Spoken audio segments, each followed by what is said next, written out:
What in the broken Britain net zero farcical nonsense is this?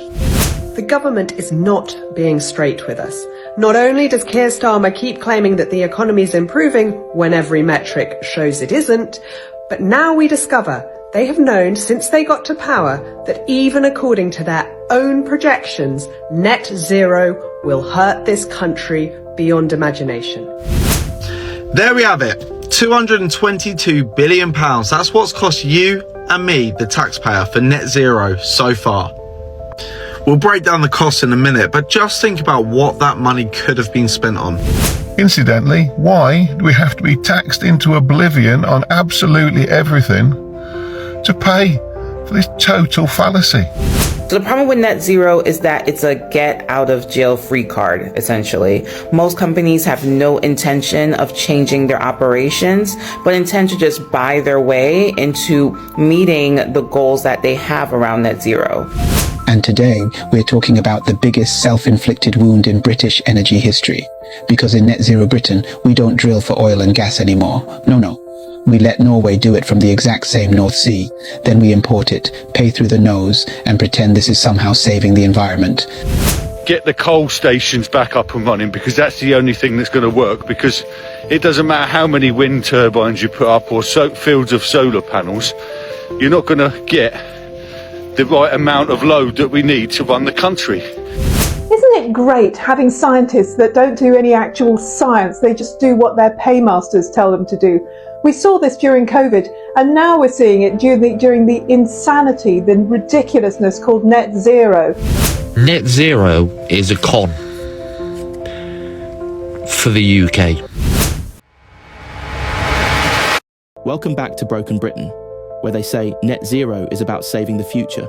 But for many of us, it's ruining the present. We're not against clean energy. We're not against sustainability. We're against being exploited in the name of it.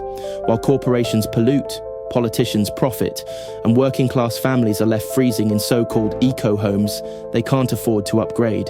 This green agenda isn't green, it's greedy. This isn't about sustainability. It's about control, compliance, and cash. Ordinary Brits are being punished, priced out, and pushed around, all while being told it's for the greater good. Today on Brit Rants, we're tearing into this so-called green revolution. From rising costs to the endless hypocrisy, TikTok isn't having it, and neither are we. If you're tired of paying more to live less, hit subscribe, and let's blow the lid off this scam.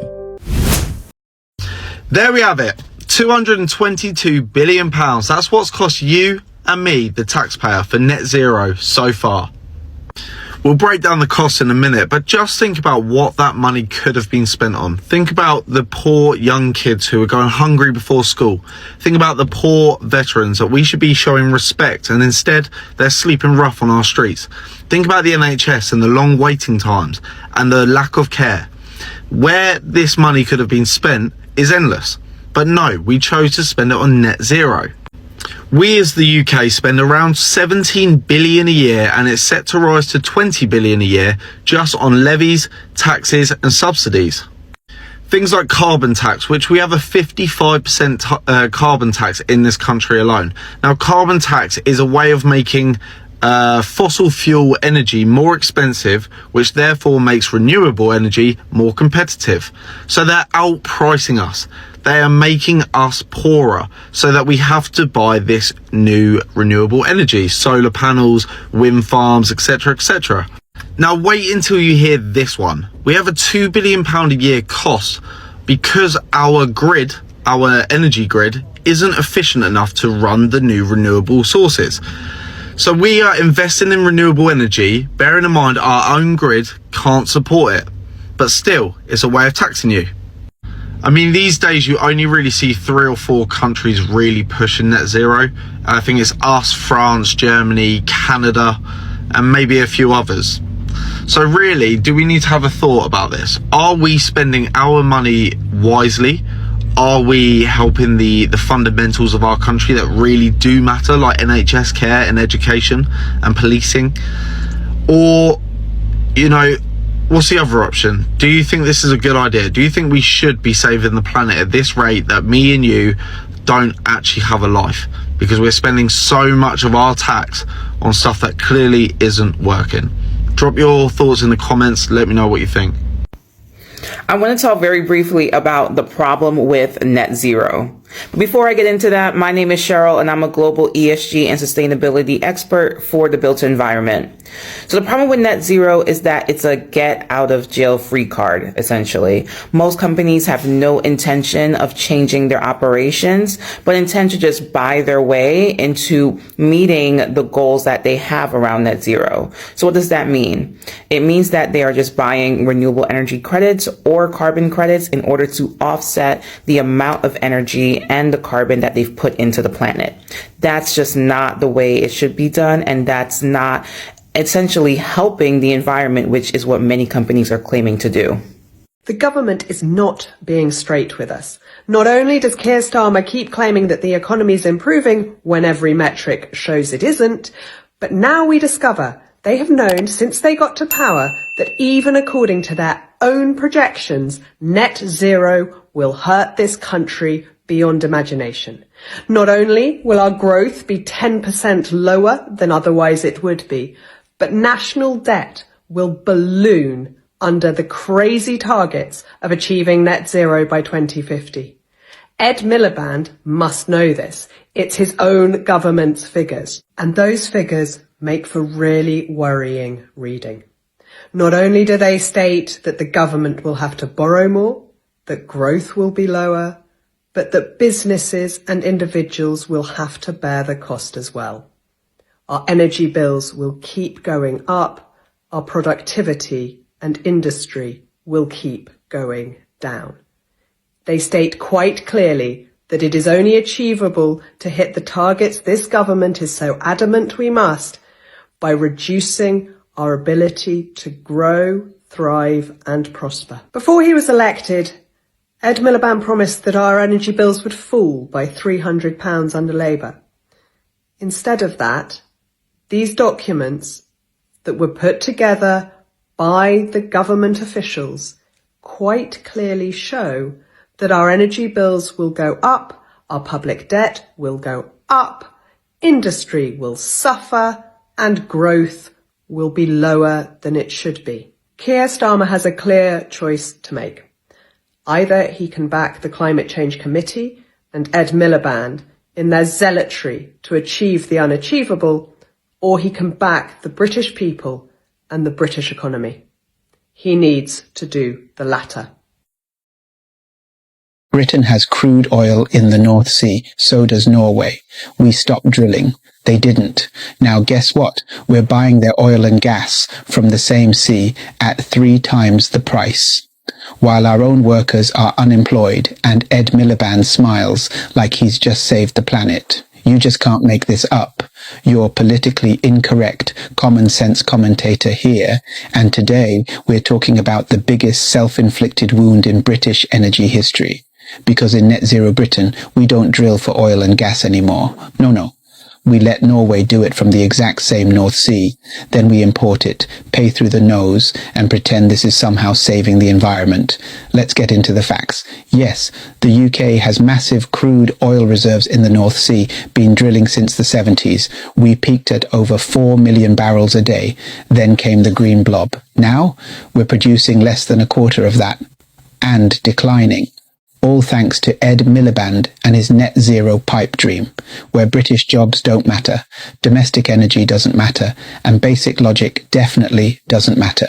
Meanwhile, Norway, same ocean, same rigs, same resources, but they kept drilling. They've got 69 fields pumping oil and gas out of the North Sea like there's no tomorrow. And guess who's buying it all? We are, at triple the cost, with no jobs, no tax revenue, and no clue. This is like sitting on a feast, then walking next door to buy scraps from your neighbour. We've got the oil under our feet, but because St. Ed Miliband wants to reach net zero, we're now importing oil from countries that drill more to meet our demand. So we're still burning the fuel, just with more emissions, more shipping, and less common sense. And guess what happens to the environment? Nothing, because climate change doesn't care if your oil came with a green speech and a smug look from the Labour front bench. It cares how much you burn, and we're burning more for less. Let's spell it out. Net Zero Britain stopped drilling for oil, but still uses oil from countries that drill more to sell it back to us at a higher price, so that Ed Miliband can tweet about the planet from his £2,000 iPhone. Meanwhile, our steel mills are shutting, our bills are soaring, and our workers are out of a job, all while Norway laughs its way to the bank, powered by the same North Sea we've been told is now morally off limits. This isn't green policy, it's green theatre. Britain's net zero delusion is killing jobs, raising prices, and outsourcing emissions, while people like Miliband get away with pretending it's progress. It's not. It's national sabotage with a smug accent. If you're sick of watching this country get ripped apart by eco-idiots, if you believe in energy independence, British jobs, and common sense over climate sermons, share this video, follow me, and subscribe on the link below to support and join the community. Because we've got oil, we've got gas. What we don't have is a government with a brain. What in the broken Britain net zero bullshit farcical nonsense is this? So, they've shut down all the coking coal mines in the UK, and they're now importing £700 million worth of coking coal from Japan to keep the steelworks open in the UK.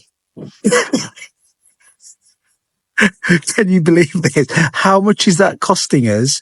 They could have mined it 200 miles away, got it there on a train, and continued to crack on. But no. This dude thought it was a great idea to shut down all the mines, and now importing it 7,000 miles to keep the steel mines going. We really are living in a virtual reality, aren't we? This isn't real. This is parody. These guys couldn't run a up in a brewery. As for Keir Starmer, he's saving Britain and its industries. Honestly, it's just hilarious at this point. And what can we do about it other than make TikToks? Climate activists really piss me off. I'm sick and tired. Every time you put the TV on, you get somebody banging on about net zero, including that Ed Miliband, who's insisting on it and covering our country in those disgusting wind farms and net blocking zero and all the rest of it right across the world now. All these activists have got hold of us, and people actually believe it's happening, and some people actually desperately believe it's happening, and of course most people with a brain know it's not happening, and we're paying more and more for our energy because of it.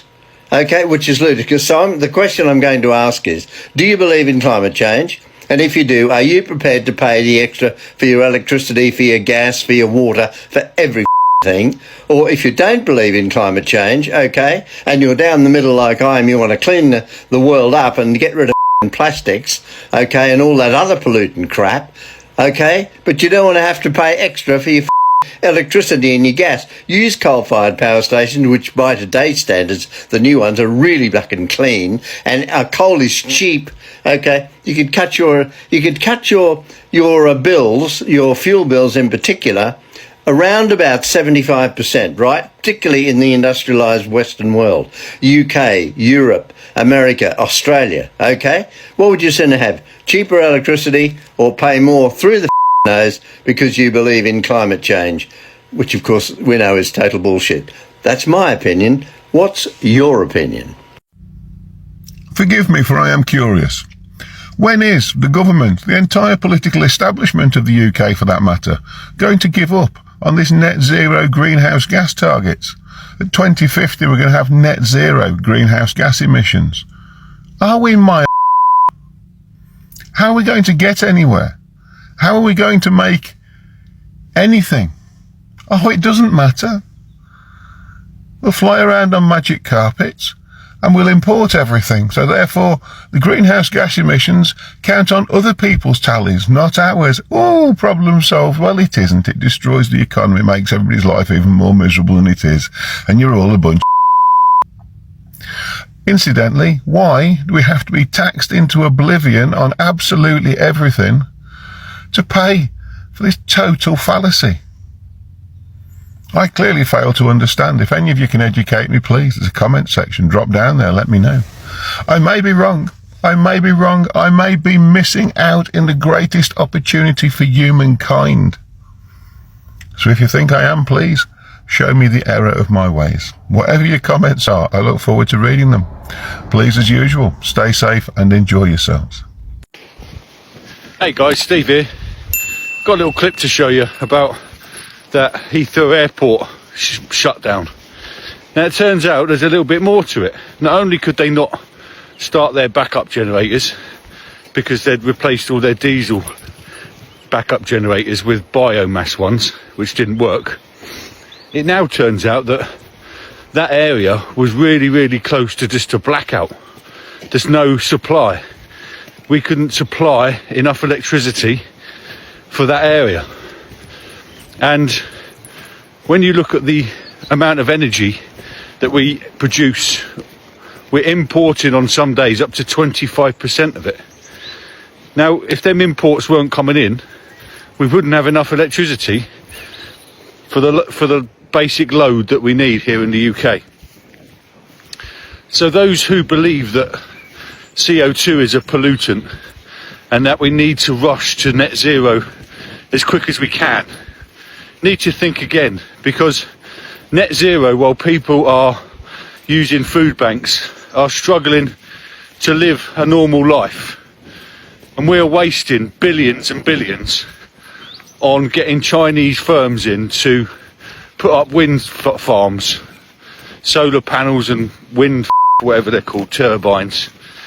We're getting Chinese to do that. We're not creating British jobs. We're not trying to get the coal stations back up and running, because that's the only thing that's going to work, because it doesn't matter how many wind turbines you put up or fields of solar panels, you're not going to get the right amount of load that we need to run the country, as has just been proven in the last week. So when are people going to realise that this is just all bullshit? Last week, we nearly ran out of the stuff. Well, we nearly had a blackout, didn't we? I mean, we were talking to an expert on it this last Thursday, I think it was, and we came literally this close. We came very close. Voluntary blackout. We were importing in the order of 17% of our electricity, I think last Wednesday, I think it was, at one moment, from our good friends, the French. Yeah. And that's probably not a smart thing to do, sending our money overseas. No. And it's, it's highlighting the absurdity of this net zero obsession that Labour are following the Tories' net zero obsession. And this is what it says on the front page of the Times, that Labour is courting Chinese investment for its renewable energy revolution. And the former head of MI6, Sir Richard Dearlove, is saying, this is a national security matter, and he's worried that Ed Miliband is going to do away with any national security concerns because of his mad, ideologically driven push to reach net zero. They basically want the Chinese to have all the wind power companies in this country,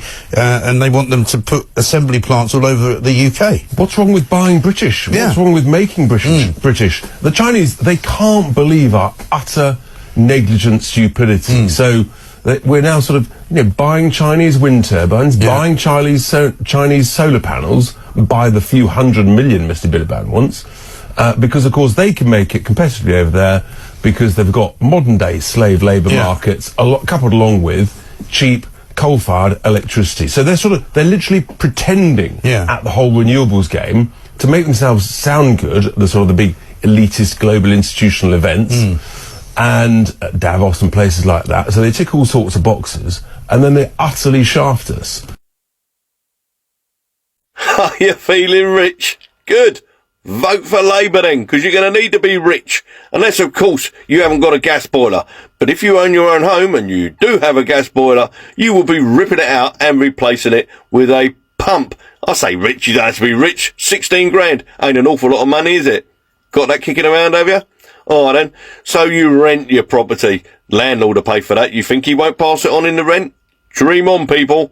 Let's go this way then. Have you got a petrol or a diesel car? Want to keep them? Not a chance, mate. Scrap them. Resale values are going to start to drop through the floor because people won't want them, because you're going to have to go electric. So, net zero.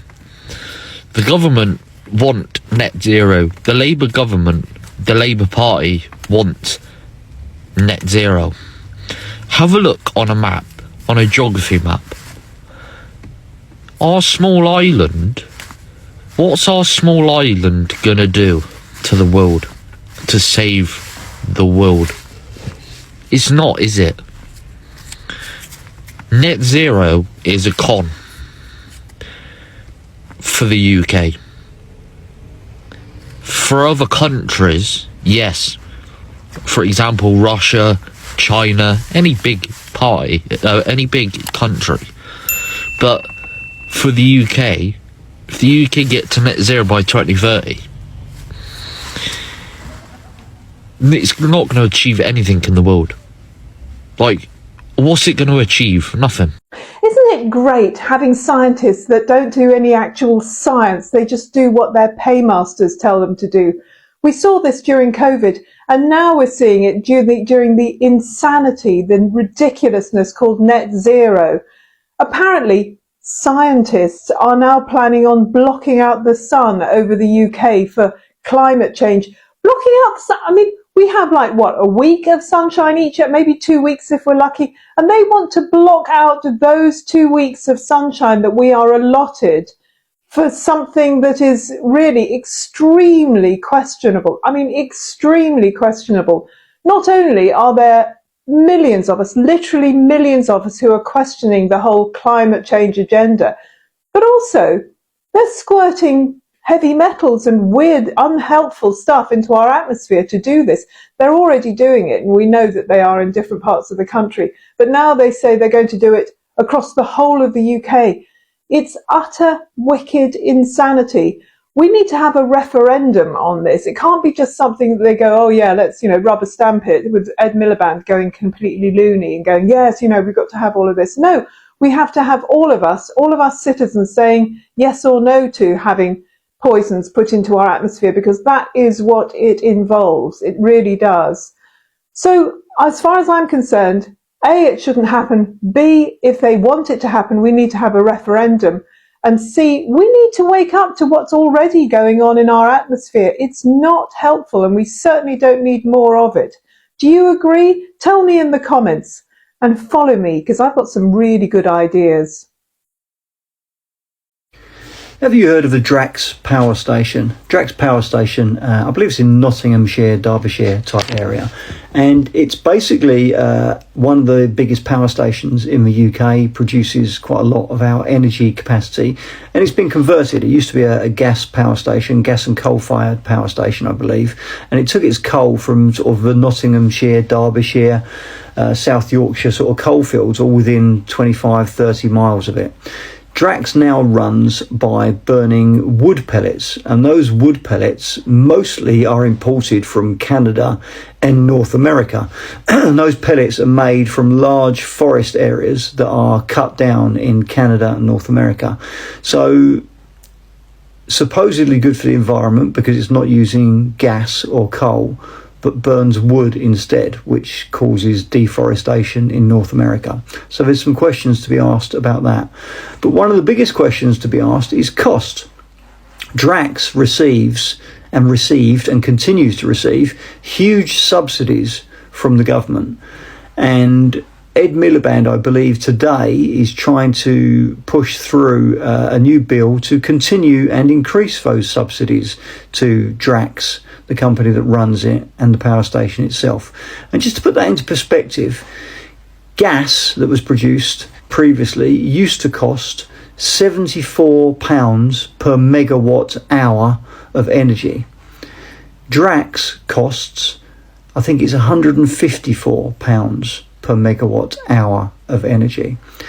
So it's costing more than double the cost of gas, more than double.